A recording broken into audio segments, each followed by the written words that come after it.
Now then, let's solve some basic equations with inequalities. Let's do number 4. Negative 3x greater than 21. We know that we need to get rid of the negative 3, so we're going to divide because negative 3 is getting multiplied. We're going to divide both sides by negative 3.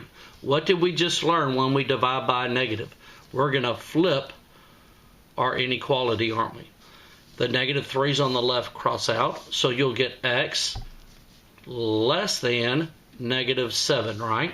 So if we were to draw a number line, put 0 on the number line, you want to put negative 7 on the number line, and the negative 7 is not less than negative 7, is it? So we'll put an open dot on the number line, and our arrow is going to go to the left, isn't it?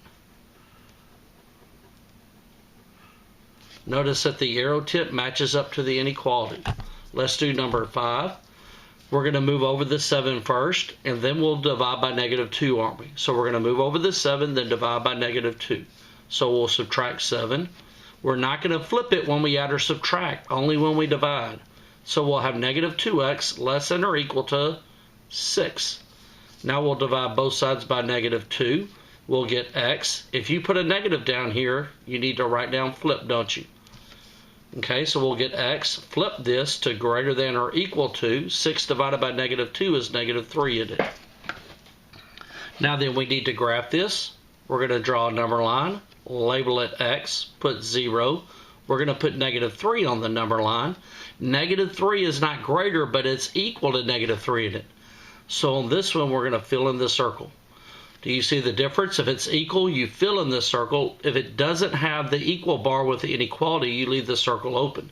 Now then, our arrow's going right, so we need to shade in the line going to the right, and we're going to draw this arrow tip, aren't we? Notice that the arrow tip matches up to the inequality.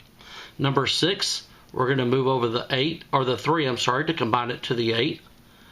5 less than x. Now then, this is backwards. Okay, we don't want the x on the right, we want the x on the left so we could graph it easier.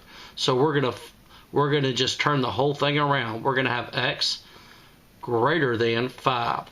X greater than 5, x greater than 5. 5 less than x, if you read it backwards, 5 less than x.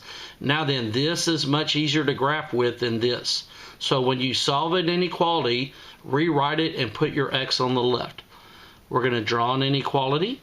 We're going to put 0 on the number line, label it x. We're going to put 5 on the number line.